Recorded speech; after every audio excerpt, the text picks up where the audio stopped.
ਇਹ ਅੰਮ੍ਰਿਤ ਹੈ ਤੇ ਉਹਨੂੰ ਮੈਂ ਪੀਂਦਾ ਹਾਂ। ਇਹ ਤੇ ਲਗਭਗ ਆਪ ਸੰਗਤਾਂ ਨੂੰ ਪਤਾ ਚੱਲ ਹੀ ਗਿਆ।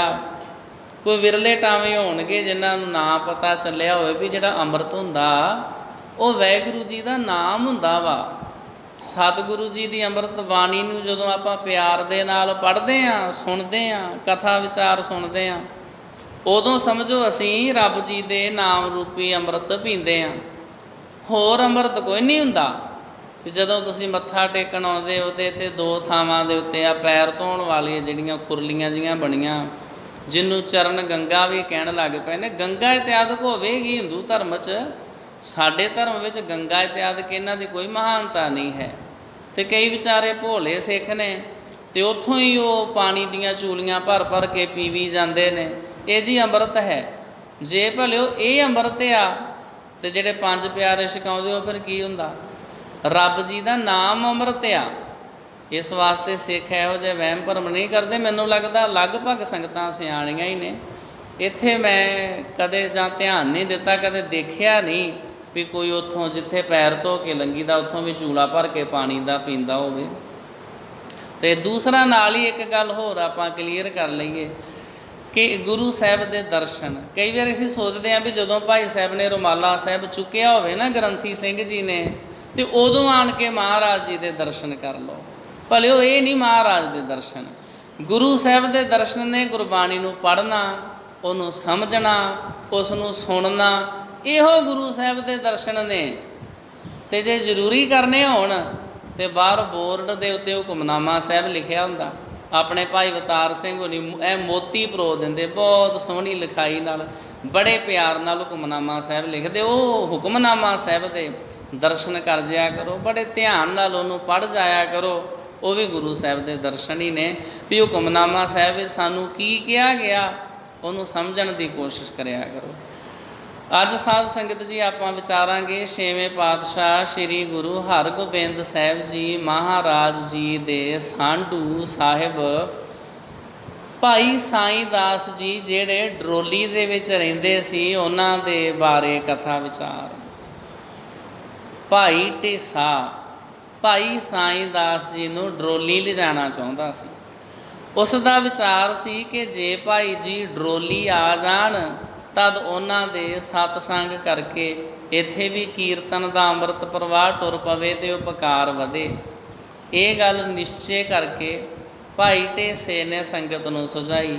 ਸੰਗਤ ਵਿੱਚ ਇਸ ਪਰ ਵਿਚਾਰ ਹੋ ਕੇ ਇਹ ਮਤਾ ਪ੍ਰਵਾਨ ਹੋਇਆ ਕਿ ਭਾਈ ਸਾਈਂ ਦਾਸ ਜੀ ਦਾ ਡਰੋਲੀ ਆ ਵਸਣਾ ਡੱਲੇ ਨੂੰ ਹਾਨੀਕਾਰਕ ਨਹੀਂ ਹੈ ਅਤੇ ਡਰੋਲੀ ਲਈ ਉਪਕਾਰਕ ਹੋਵੇਗਾ।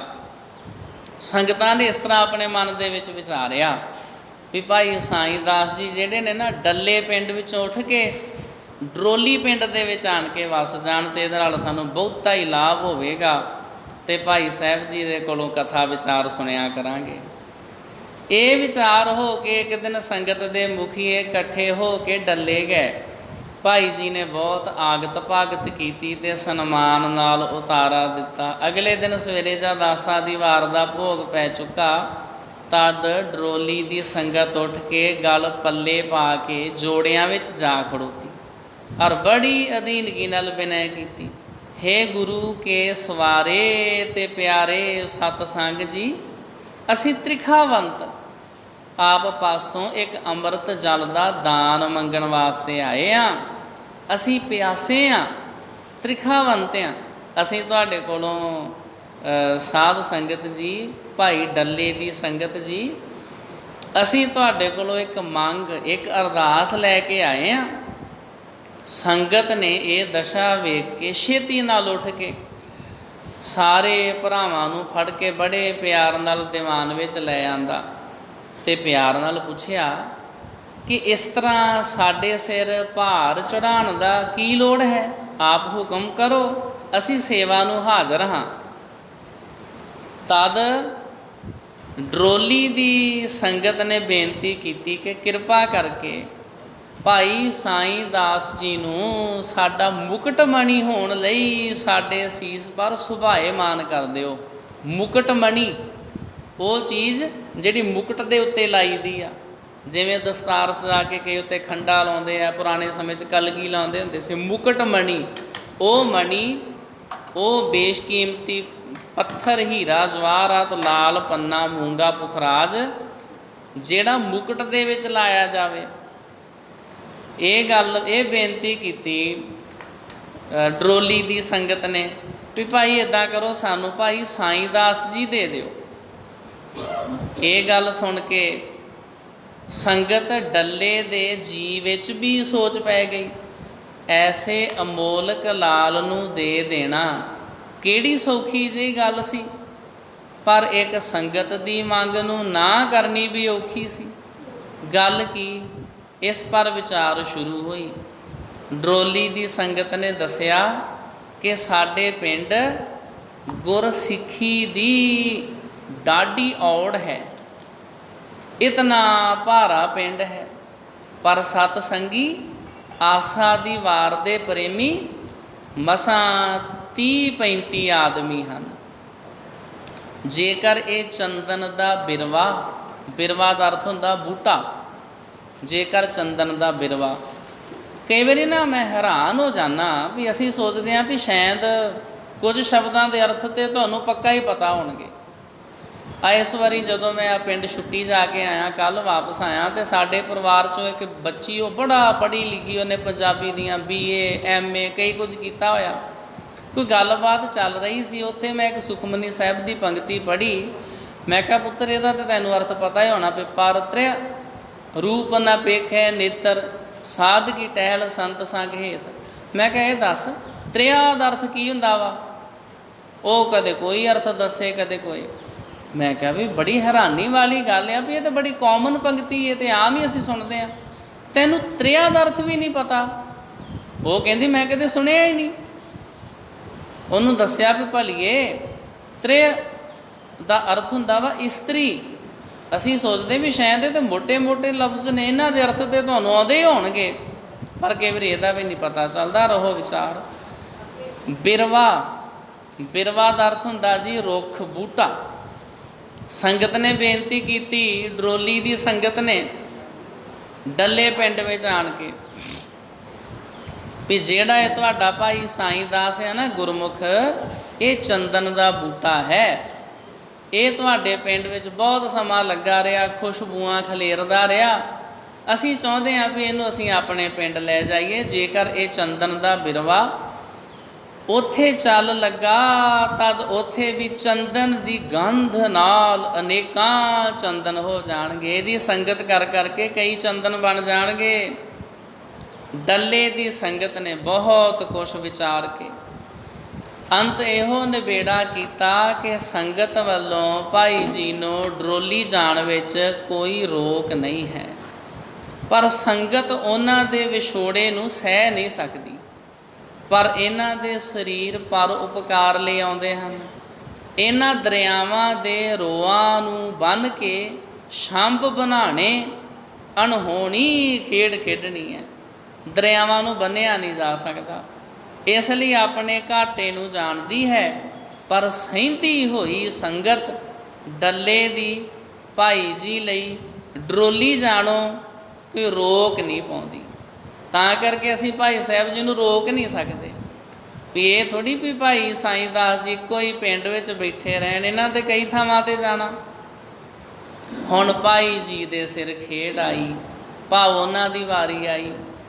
ਉਹਨਾਂ ਨੇ ਸਾਰੀ ਸੰਗਤ ਦੇ ਮਗਰੋਂ ਇਹ ਨਿਮਰਤਾ ਭਰਿਆ ਸ਼ਲੋਕ ਕਹਿ ਕੇ ਸਾਰਾ ਉੱਤਰ ਦਿੱਤਾ। ਕਬੀਰ ਕੂਕਰ ਰਾਮ ਕੋ मोतिया मेरो नाओ, गले हमारे जेवरी, जह खिंचे तह जाओ।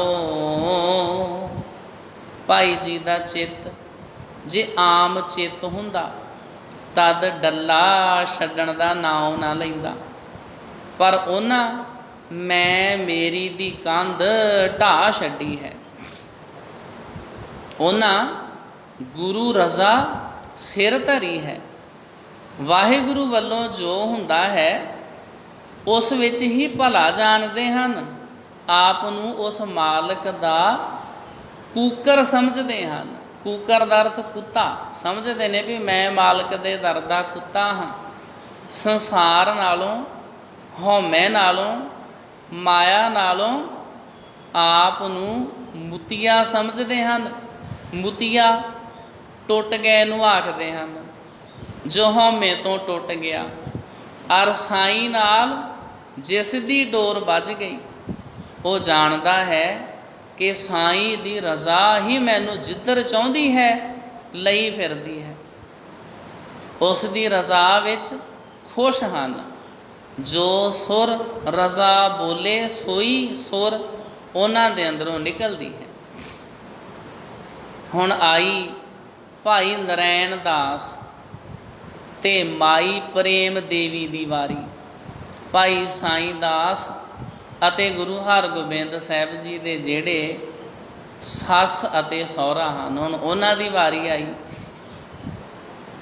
ਕਿਉਂਕਿ ਭਾਈ ਜੀ ਇਹਨਾਂ ਨਾਲ ਸੱਸ ਸਹੁਰੇ ਵਾਲਾ ਸਨੇਹ ਨਹੀਂ ਰੱਖਦੇ ਸਨ, ਪਰ ਮਾਤਾ ਪਿਤਾ ਵਾਲਾ। ਮਾਤਾ ਪਿਤਾ ਦੀ ਆਗਿਆ ਬਿਨਾਂ ਜਾਣਾ ਕਠਿਨ ਸੀ। ਉਹਨਾਂ ਲਈ ਜਿਨ੍ਹਾਂ ਦੇ ਘਰ ਵਿੱਚ 2 ਲੜਕੀਆਂ ਦੇ ਸਿਵਾ ਹੋਰ ਕੋਈ ਬਾਲਕ ਨਹੀਂ ਸੀ। ਛੋਟੀ ਲੜਕੀ ਗੁਰੂ ਜੀ ਦੇ ਚਰਨਾਂ ਵਿੱਚ ਹੈ। ਗੁਰੂ ਹਰਗੋਬਿੰਦ ਸਾਹਿਬ ਜੀ ਮਹਾਰਾਜ ਦੀ ਸੁਪਤਨੀ ਆ ਉਹ ਛੋਟੀ ਲੜਕੀ। ਵੱਡੀ ਦੀ ਘਰ ਵਿੱਚ ਰੌਣਕ ਤੇ ਸਤਸੰਗ ਸੀ, ਪਰ ਉਹ ਹੁਣ ਉਹ ਘਰ ਸਖਣਾ ਛੱਡ ਚੱਲੀ ਹੈ। ਹੁਣ ਕਿਵੇਂ ਘਰ ਵਿੱਚ ਕੌਣ ਰਹੇਗਾ? ਇਹ ਦੋਨਾਂ ਪਤੀ ਪਤਨੀ ਨੂੰ ਇਹ ਚਿੰਤਾ ਸਤਾਉਣ ਲੱਗੀ। ਕਈ ਵਾਰੀ ਘਰਾਂ ਦੇ ਵਿੱਚ ਭੈਣਾਂ ਭਰਾਵਾਂ ਦਾ ਇੰਨਾ ਜ਼ਿਆਦਾ ਪਿਆਰ ਹੁੰਦਾ, ਜਦੋਂ ਕਿਸੇ ਬੱਚੀ ਦੇ, ਕਿਸੇ ਬੇਟੀ ਦੇ ਰਿਸ਼ਤੇ ਦੀ ਗੱਲ ਚੱਲਦੀ ਆ ਪਰਿਵਾਰ ਦੇ ਵਿੱਚ ਵੀ ਇਹਦਾ ਰਿਸ਼ਤਾ ਕਰ ਦਿਓ, ਇਹਦਾ ਵਿਆਹ ਕਰ ਦਿਓ, ਵਿੱਚੋਂ ਕਈ ਵਾਰੀ ਭੈਣਾਂ ਭਰਾਵਾਂ ਵਿੱਚੋਂ ਇਹ ਵੀ ਆਵਾਜ਼ ਆਉਂਦੀ ਹੈ ਵੀ ਨਹੀਂ ਅਸੀਂ ਨਹੀਂ ਅਜੇ ਰਿਸ਼ਤਾ ਕਰਨਾ, ਅਸੀਂ ਨਹੀਂ ਅਜੇ ਭੈਣ ਦਾ ਵਿਆਹ ਕਰਨਾ। ਜੇ ਭੈਣ ਦਾ ਵਿਆਹ ਕਰ ਦਿੱਤਾ ਸਾਡਾ ਤਾਂ ਟੱਬਰ ਘੱਟ ਜਾਏਗਾ, ਉਹ ਘਾਟਾ ਕਿਹਨੇ ਪੂਰਾ ਕਰਨਾ?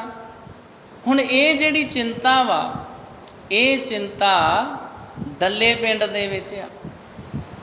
ਭਾਈ ਨਰੈਣ ਦਾਸ ਤੇ ਮਾਈ ਪ੍ਰੇਮ ਦੇਵੀ ਇਹ ਸੋਚਦੇ ਆ ਵੀ ਸਾਡੀਆਂ 2 ਹੀ ਤੇ ਬੇਟੀਆਂ, ਇੱਕ ਗੁਰੂ ਹਰਗੋਬਿੰਦ ਸਾਹਿਬ ਨਾਲ ਵਿਆਹ ਦਿੱਤੀ ਆ, ਇੱਕ ਸਾਈਂ ਦਾਸ ਦੇ ਨਾਲ ਵਿਆਹ ਕੇ ਸਾਈਂ ਦਾਸ ਜੀ ਨੂੰ ਆਪਣੇ ਘਰ ਹੀ ਰੱਖ ਲਿਆ, ਤੇ ਛੋਟੀ ਲੜਕੀ ਗੁਰੂ ਜੀ ਦੇ ਚਰਨਾਂ ਵਿੱਚ ਆ। ਵੱਡੀ ਦੀ ਘਰ ਵਿੱਚ ਰੌਣਕ ਤੇ ਸਤਸੰਗ ਸੀ, ਪਰ ਉਹ ਹੁਣ ਉਹ ਘਰ ਸਖਣਾ ਛੱਡ ਚੱਲੀ ਆ। ਮਮਤਾ ਦੀਆਂ ਅੱਖਾਂ ਅੱਗੇ ਡਰਾਉਣੇ ਮਨ ਖੜੇ ਕਰਦੀ ਤੇ ਦੱਸਦੀ ਹੈ ਕਿ ਪੁੱਤਰ ਸਾਈਂ ਦਾਸ ਬਿਨਾ ਇਹ ਮਹਿਲ ਸੁੰਝੇ ਭਾਸਣਗੇ, ਕੰਧਾਂ ਵੱਢ ਵੱਢ ਖਾਣਗੀਆਂ। ਇਹ ਗਹਿਮ ਭਰਿਆ ਘਰ ਉਜਾੜ ਬਿਆਬਾਨ ਹੋ ਜਾਏਗਾ। ਜਦੋਂ ਘਰ ਦੇ ਵਿੱਚੋਂ ਜੀ ਘਟ ਗਏ, ਜਦੋਂ ਟੱਬਰ ਦੇ ਮੈਂਬਰ ਹੀ ਘਟ ਗਏ, ਇੰਨੇ ਵੱਡੇ ਘਰ ਨੂੰ ਫਿਰ ਕੀ ਕਰਨਾ? ਜਦੋਂ ਘਰ ਦੇ ਵਿੱਚ ਫਿਰ ਵੱਡੀ ਬੇਟੀ ਵੀ ਨਾ ਰਹੀ, ਜਦੋਂ ਉਹ ਵੀ ਚਲੇ ਗਈ, ਤੇ ਫਿਰ ਮਾਂ ਸੋਚਦੀ ਆ ਇਹ ਗਹਿਮ ਭਰਿਆ ਘਰ ਉਜਾੜ ਬਿਆਬਾਨ ਹੋ ਜਾਏਗਾ। ਤੇ ਇਹ ਇੱਕ ਸੱਚਾਈ ਆ। ਮੈਂ ਇੱਥੇ ਕਈ ਘਰ ਵੇਖੇ ਨੇ, ਇੱਧਰ ਰਾਹੋਂ ਰੋਡ ਵੱਲ ਹੋਰ ਕਈ ਪਾਸੇ ਕਈ ਵਾਰੀ ਜਾਣ ਦਾ ਮੌਕਾ ਮਿਲਦਾ। ਲੋਕਾਂ ਨੇ ਵੱਡੀਆਂ ਵੱਡੀਆਂ ਮਹਿੰਗੀਆਂ ਕੋਠੀਆਂ ਪਾਈਆਂ, ਕਰੋੜਾਂ ਰੁਪਈਏ ਲਾ ਕੇ ਉਹਨਾਂ ਵਿੱਚ ਵੱਡੇ ਵੱਡੇ ਰੁੱਖ ਉੱਗੇ ਹੋਏ ਨੇ, ਘਾਹ ਉੱਗੇ ਹੋਏ ਨੇ, ਜਿੱਡੀਆਂ ਕੰਧਾਂ ਓਡਾ ਓਡਾ ਉੱਚਾ ਘਾਹ। ਉਹ ਸਾਰੇ ਦਾ ਸਾਰਾ ਵਿਚਾਰਿਆਂ ਦਾ ਘਰ ਜੰਗਲ ਬਿਆਬਾਨ ਬਣ ਗਿਆ।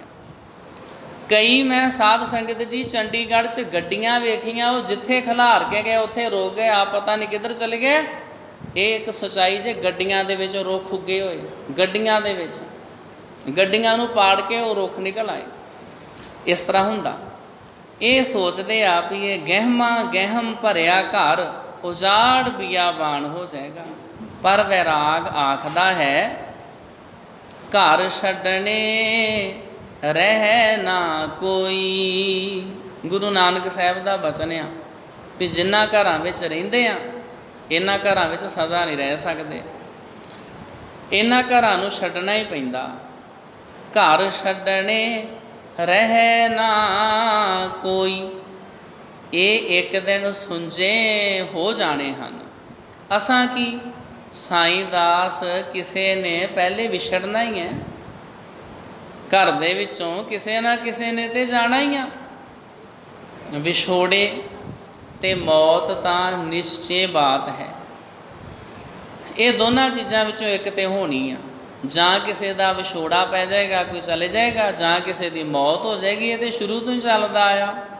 मेल ते जीवन विच एक अचानक कौतक है, जिसका कोई थौ नहीं कि कद ते किन्ने चिर लई इसने रहना है।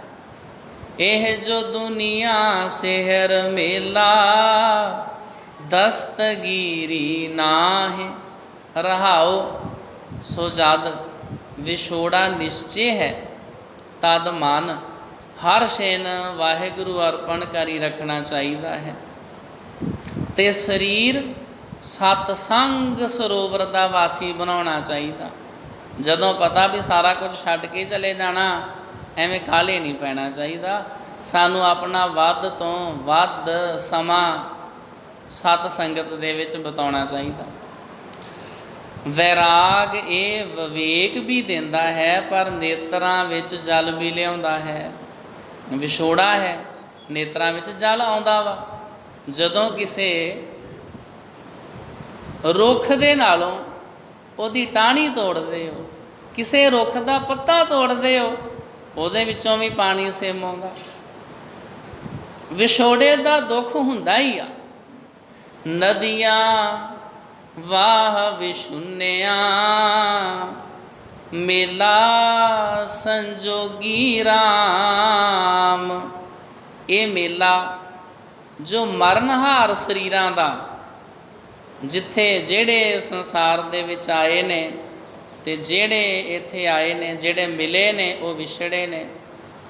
ते इस तरह सतगुरु जी अंमृत बाणी दे विच भी समझाउंदे ने कि हे भाई, ये संसार ऐसा है कि इत्थे जेड़ा भी जीव है उन्होंने विछड़ना पैंदा।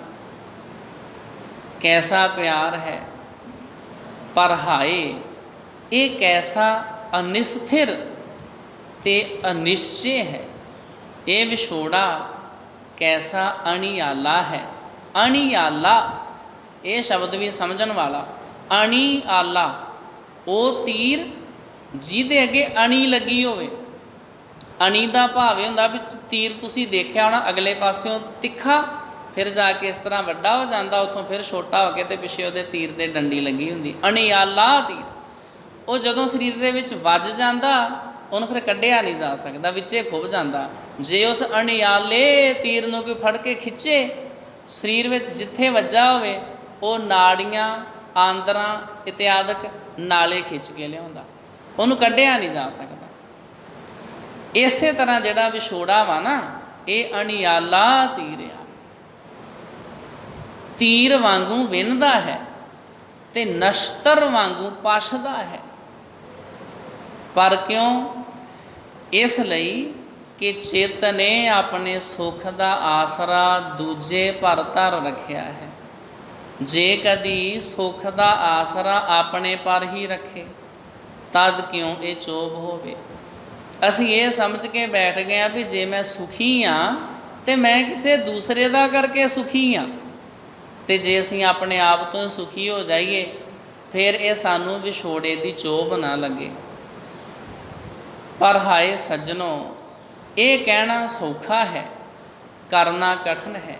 खासकर उथे कि जिथे संसारक खिच नहीं रही, पर सतसंग का मेल हो गया है।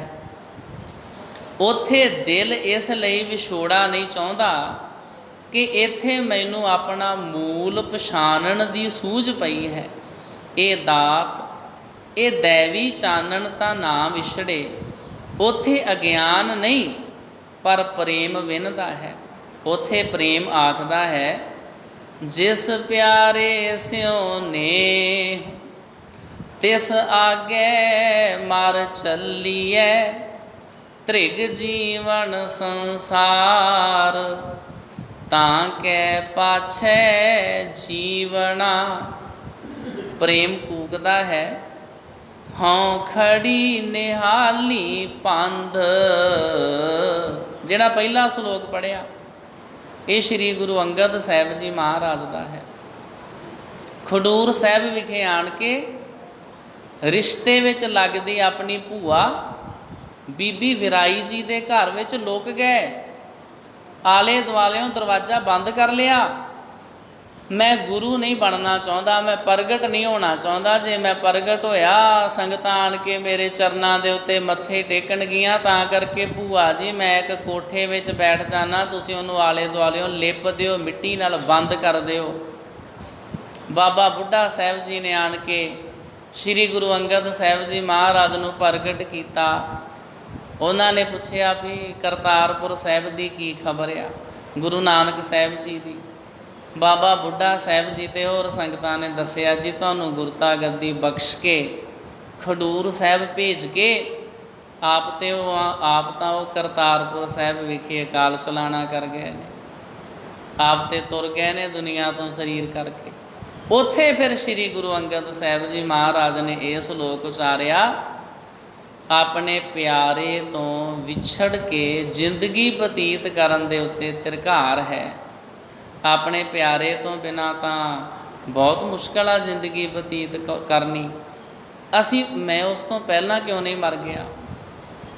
ਜਿਸ ਪਿਆਰੇ ਸਿਉ ਨੇ ਤਿਸ ਆਗੇ ਮਰ ਚੱਲੀਐ, ਤ੍ਰਿਗ ਜੀਵਨ ਸੰਸਾਰ ਤਾਂ ਕੈ ਪਾਛੈ ਜੀਵਣਾ।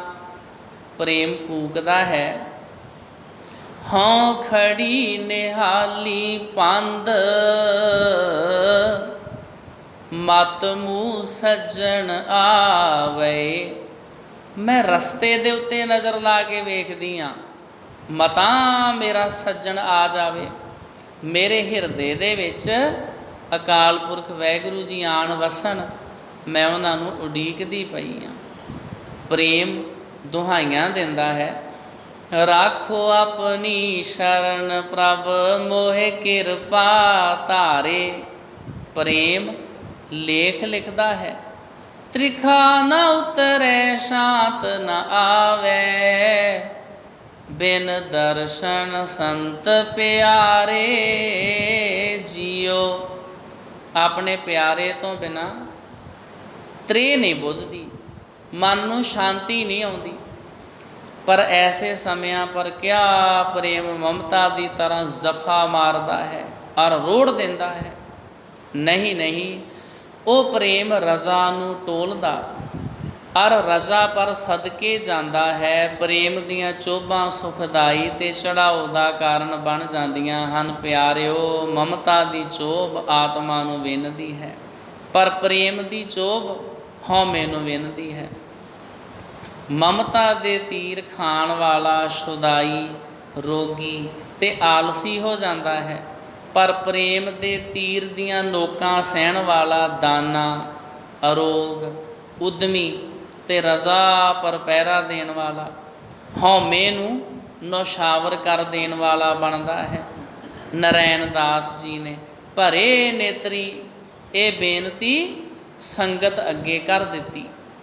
ਕਬੀਰ ਮੇਰਾ ਮੁਝ ਮੈਂ ਕਿਛ ਨਹੀਂ, ਜੋ ਕਿਛ ਹੈ ਸੋ ਤੇਰਾ, ਤੇਰਾ ਤੁਝ ਕੋ ਸੌਂਪ ਤੇ ਕਿਆ ਲਾਗੈ ਮੇਰਾ। ਬਾਕੀ ਰਹਿ ਗਈ ਰਾਮੋ, ਭਾਗੇ ਭਰੀ ਰਾਮੋ ਤੇ ਸੁਭਾਗ ਭਰੀ ਪ੍ਰੇਮ ਦੇਵੀ।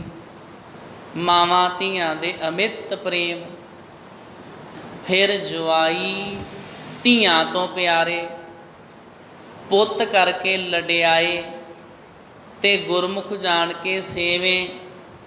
ਐਸੇ ਪਿਆਰੇ ਨੂੰ ਤੋਰਨਾ ਭਾਰੀ ਵਿਛੋੜਾ ਹੈ। ਇਹ ਇਹੋ ਜਿਹਾ ਹੈ ਮਾਤਾ ਪ੍ਰੇਮ ਦੇਵੀ ਦਾ ਜਵਾਈ ਇਹੋ ਜਿਹਾ ਵੀ ਪੁੱਤਰਾਂ ਤੋਂ ਵੀ ਪਿਆਰਾ।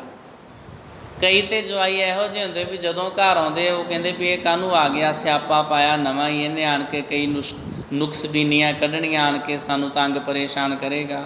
ਨਾ ਹੀ ਆਉਂਦਾ ਤੇ ਚੰਗਾ ਸੀ। ਕਈ ਹੌਲੀ ਜੀ ਆਪਣੀ ਧੀ ਨੂੰ ਵੀ ਕਹਿ ਦਿੰਦੇ ਇਹਨੂੰ ਬੁਲਾ ਨੂੰ ਇੱਥੇ ਨਾ ਹੀ ਲਿਆਇਆ ਕਰ। ਇਹੋ ਜਿਹੇ ਵੀ ਹੈਗੇ ਭੈੜੇ। ਅਤੇ ਇਹ ਕਿਹੋ ਜਿਹੇ ਨੇ? ਫਿਰ ਜਵਾਈ ਧੀਆਂ ਤੋਂ ਪਿਆਰੇ, ਪੁੱਤ ਕਰਕੇ ਲਡਿਆਏ, ਤੇ ਗੁਰਮੁਖ ਜਾਣ ਕੇ ਸੇਵੇਂ। ਐਸੇ ਪਿਆਰੇ ਨੂੰ ਤੋਰਨਾ ਭਾਰੀ ਵਿਛੋੜਾ ਹੈ। ਕਿਉਂਕਿ ਇਹ ਗੱਲ ਤੁਹਾਡੀ ਸਮਝ 'ਚ ਆ ਰਹੀ ਆ ਵੀ ਭਾਈ ਸਾਈਂ ਦਾਸ ਜੀ ਆਪਣੇ ਸਹੁਰੇ ਘਰ ਪਿੰਡ ਡੱਲੇ ਵਿੱਚ ਰਹਿੰਦੇ ਨੇ।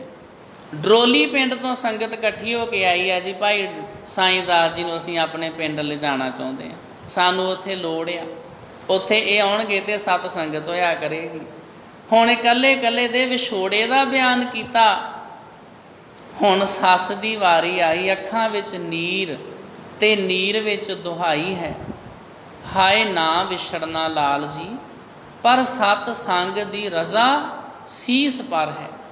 ਔਰ ਡੇਡੋਲ ਕੀ ਆਵਾਜ਼ ਵਿੱਚ ਕਹਿ ਰਹੀ ਹੈ, ਮੈਂ ਛੱਡਿਆ ਸਗਲ ਅਪਾਇਣੋ,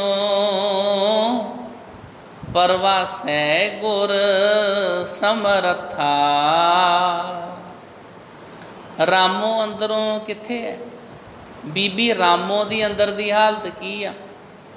ਅਡੋਲ, ਅੱਖਾਂ ਬੰਦ, ਖੜਗਧਾਰੀ ਦੇ ਧਿਆਨ ਵਿੱਚ ਨਿਮਗਨ ਹੈ ਤੇ ਬਿਨੈ ਕਰ ਰਹੀ ਹੈ, ਹੇ ਪ੍ਰਾਣ ਦਾਤਾ ਜੀ, ਧੰਨ ਆਪ ਹੋ, ਧੰਨ ਆਪ ਦੇ ਚੋਜ ਹਨ। ਮੈਂ ਸਤ ਸੰਗ ਵਿੱਚ ਸਭ ਤੋਂ ਨਿਰਬਲ ਹਾਂ। ਇਸ ਵਿਛੋੜੇ ਵੇਲੇ ਦੁਖੀ ਹੋਵਾਂਗੀ, ਆਪ ਕਿਰਪਾ ਕਰਕੇ ਬਲ ਦਿਓ, ਜੋ ਆਪ ਦੀ ਇਸ ਆਗਿਆ ਨੂੰ ਸਿਦਕ ਨਾਲ ਪਾਲਾਂ। ਹੇ ਗੁਰੂ ਜੀ ਸਿਦਕ ਦਿਓ, ਝੋਲੀ ਮੇਰੀ ਖੈਰ ਪਾਵੋ ਸਿਦਕ ਦੀ, ਦਿਓ ਭਰੋਸਾ ਦਾਨ ਹਿੱਲਾ ਨਾ ਰਤੀ। ਡੂੰਘਾ ਹੈ ਦਰਿਆਓ ਘੁੰਮਣ ਘੇਰੀਆਂ, ਖੇਵਣ ਸੰਧੀ ਜਾਚ ਮੈਨੂੰ ਹੈ ਨਹੀਂ। ਇਹ ਭਾਈ ਵੀਰ ਸਿੰਘ ਜੀ ਦੀ ਕਵਿਤਾ ਹੈ। ਇਹਦੇ ਵੀ ਅਰਥ ਕੀਤਿਆਂ ਸਪਸ਼ਟ ਹੋਣਗੇ। ਬੀਬੀ ਰਾਮੋ ਗੁਰੂ ਜੀ ਕੋਲੋਂ ਦਾਨ ਮੰਗਦੀ ਆ ਜੀ, ਮੇਰੀ ਝੋਲੀ ਵਿੱਚ ਸਿਦਕ ਦਾ ਦਾਨ ਪਾਓ, ਮੈਂ ਹਿੱਲਾਂ ਨਾ, ਮੈਂ ਡੋਲਾਂ ਨਾ। ਝੋਲੀ ਮੇਰੀ ਖੈਰ ਪਾਵੋ ਸਿਦਕ ਦੀ, ਦਿਓ ਭਰੋਸਾ ਦਾਨ ਹਿੱਲਾ ਨਾ ਰਤੀ। ਡੂੰਘਾ ਹੈ ਦਰਿਆਓ ਘੁੰਮਣ ਘੇਰੀਆਂ, ਖੇਵਣ ਸੰਧੀ ਜਾਚ ਮੈਨੂੰ ਹੈ ਨਹੀਂ। ਦਰਿਆ ਬਹੁਤ ਡੂੰਘਾ ਵਾ, ਉਹਦੇ ਵਿੱਚ ਘੁੰਮਣ ਘੇਰੀਆਂ ਨੇ, ਵਰਲ ਪੂਲ, ਘੁੰਮਣ ਘੇਰੀਆਂ। ਪਾਣੀ ਵਿੱਚ ਜਦੋਂ ਪਾਣੀ ਘੁੰਮਦਾ ਨਾ ਇਸ ਤਰ੍ਹਾਂ ਆਣ ਕੇ ਦਰਿਆ ਦਾ, ਫਿਰ ਉਹ ਐਸੀ ਘੁੰਮਣ ਘੇਰੀ ਵੀ ਜਿਹੜਾ ਉਹਦੇ ਵਿੱਚ ਆ ਜਾਵੇ ਪਾਣੀ ਦੇ ਬਿਲਕੁਲ ਨੀਚੇ ਹੀ ਚਲਿਆ ਜਾਂਦਾ, ਫਿਰ ਉਹਦੇ ਕੋਲੋਂ ਪਾਰ ਨਹੀਂ ਹੋਇਆ ਜਾਂਦਾ। ਇਹ ਦਰਿਆ ਦੀਆਂ ਇਹੋ ਜਿਹੀਆਂ ਘੁੰਮਣ ਘੇਰੀਆਂ ਨੇ ਅਤੇ ਮੈਨੂੰ ਤੈਰਨ ਦੀ ਜਾਚ ਨਹੀਂ ਆ। ਕੱਪਰ ਅੱਤ ਕਰਾਰ ਲਹਿਰਾਂ ਉੱਚੀਆਂ, ਰੱਖੀ ਰੱਖਣ ਹਾਰ ਸਤਿਗੁਰ ਪੂਰਿਆ। ਸਿਦਕ ਦਿਓ ਮੈਂ ਦਾਨ ਦਾਸੀ ਵਿਲਕਦੀ, ਨਿਸ਼ਚਾ ਤੇ ਵਿਸ਼ਵਾਸ ਹੋਵੇ ਨਾ ਖਤੀ। ਮੇਰੇ ਕੋਲੋਂ ਕਿਧਰੇ ਕੋਈ ਗਲਤੀ ਨਾ ਹੋ ਜਾਵੇ, ਮੈਂ ਕਿਧਰੇ ਆਪਣੇ ਪਿਆਰੇ ਪਤੀ ਨੂੰ ਚੰਗੇ ਕੰਮ 'ਤੇ ਜਾਣ ਤੋਂ ਰੋਕ ਨਾ ਦੇਵਾਂ ਵੀ ਮੈਂ ਨਹੀਂ ਜਾਣ ਦੇਣਾ। ਤੁਲਹਾ ਹੈ ਨਾ ਨਾਓ ਬਲ ਬਾਹਾਂ ਮੇਰੀਆਂ, ਤਿੱਖੀ ਡੋਲਣ ਵਾਓ ਹਾ ਹੈ ਵਹਿ ਰਹੀ। ਤੁਲਹਾ ਕਹਿੰਦੇ ਨੇ ਲੱਕੜਾਂ ਨੂੰ ਇਕੱਠਿਆਂ ਕਰਕੇ ਰੱਸਿਆਂ ਨਾਲ ਬੰਨ੍ਹ ਕੇ ਇੱਕ ਟੈਂਪਰੇਰੀ ਬੇੜੀ ਬਣਾਉਣੀ, ਮੇਰੇ ਕੋਲ ਉਹ ਵੀ ਨਹੀਂ ਆ। ਮਹਿਮਾਨ ਤਾਰੂ ਵਿੱਚ ਬਾਹਾਂ ਬੁੱਚੀਆਂ, ਦੇਵੀ ਦਾਨ ਯਕੀਨ ਸਤਿਗੁਰ ਸੂਰਿਆ। ਇਸ ਤਰ੍ਹਾਂ ਦੇ ਬਿਨਾਂ ਵਿੱਚ ਮਗਨ ਬੈਠੀ ਹੈ। ਨੈਣਾ ਤੋਂ ਕਿਸੇ ਵੇਲੇ ਇੱਕ ਟੇਪਾ ਕਿਰਦਾ ਹੈ, ਪਰ ਉਂਝ ਅਡੋਲ ਹੈ। ਸੰਗਤ ਨੇ ਜਦ ਇੱਧਰ ਧਿਆਨ ਕਰਕੇ ਪੁੱਛਿਆ ਤੇ ਲਿਵ ਵਿੱਚ ਜੁੜੀ ਰਾਮੋ ਨੇ ਦੋਏ ਹੱਥ ਜੋੜ ਗਲ ਵਿੱਚ ਪੱਲਾ ਪਾ ਕੇ ਸ਼੍ਰੀ ਗੁਰੂ ਗ੍ਰੰਥ ਸਾਹਿਬ ਵੱਲ ਮੱਥਾ ਟੇਕ ਬੋਲਣਾ ਚਾਹੁੰਦੀ ਸੀ, ਆਖਣਾ ਚਾਹੁੰਦੀ ਸੀ, ਮੈਂ ਨਾਹੀ कश हो नहीं किश आहे ना मोरा। वो कहना चाहती सी भी मेरा तो कुछ भी नहीं है, ये पति केड़ा मेरा भी मैं ये ते गुरमुख आ, ये तो आया ही संगत की सेवा करने वास्ते आ, इस वास्ते मैं इसनूं किवें रोकां। पर कहे कि दंद नहीं खोलते, रस जीव नूं हिलणों रोक रहा है। इस प्रकार प्रेम की मंग ते प्रेम की दात संपूर्ण हो गई ते संगत डरोली दी डरोली चली गई। भाई साईं दास जी कुछ दिनों विच डल्ले दे काम काज समेट के डरोली नूं विदा होए। इस वेले डल्ले दा कोई जीव नहीं होना जो घर रहा होवे।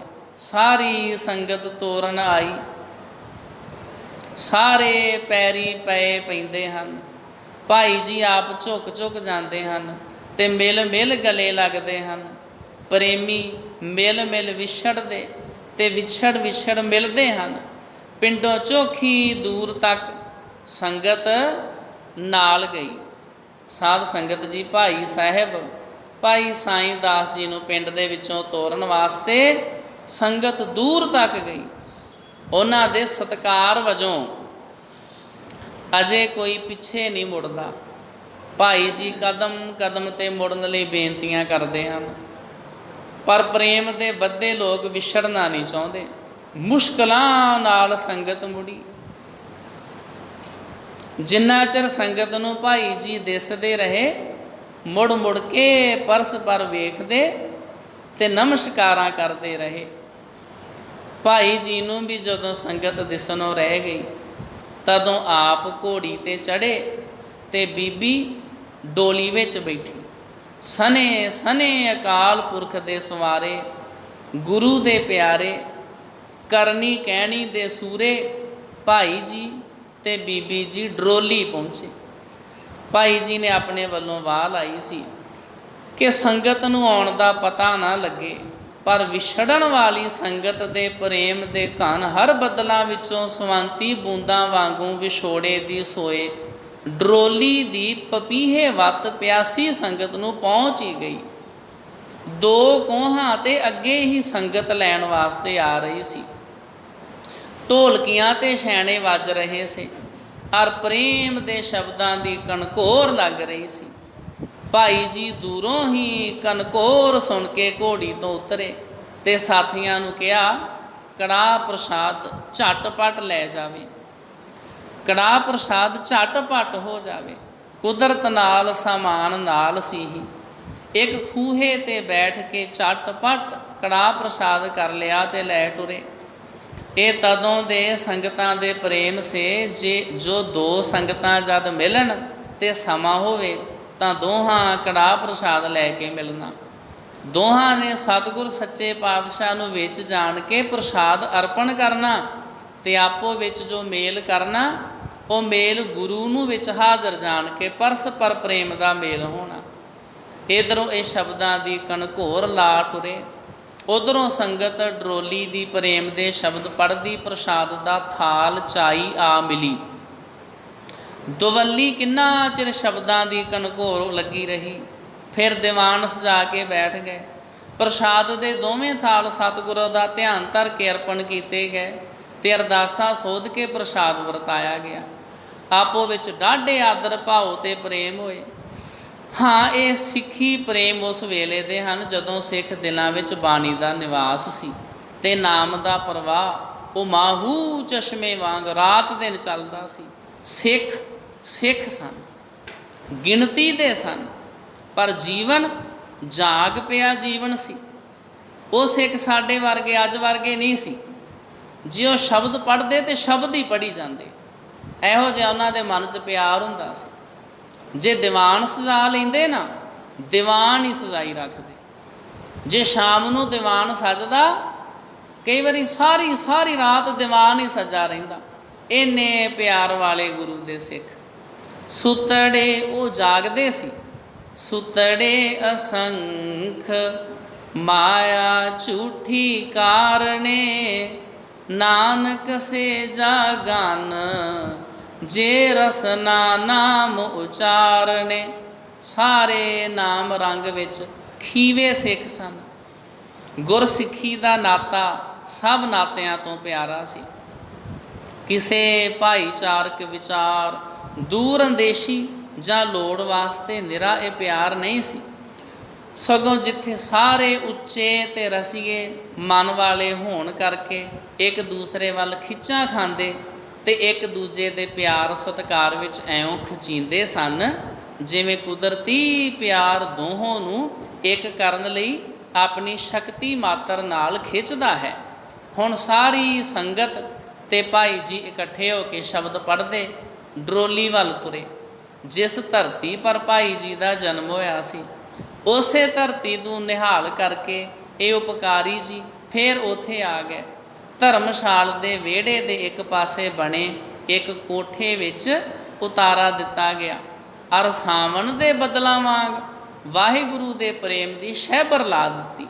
ਧੰਨ ਗੁਰੂ ਕੇ ਗੁਰਮੁਖ ਸਨ, ਧੰਨ ਸਿੱਖ ਸਨ, ਧੰਨ ਸੰਗਤਾਂ ਸਨ ਜਿਨ੍ਹਾਂ ਦੇ ਪ੍ਰੇਮ, ਨਿਮਰਤਾ ਤੇ ਸੱਚ ਦਾ ਪਾਰਾਵਾਰ ਨਹੀਂ ਸੀ।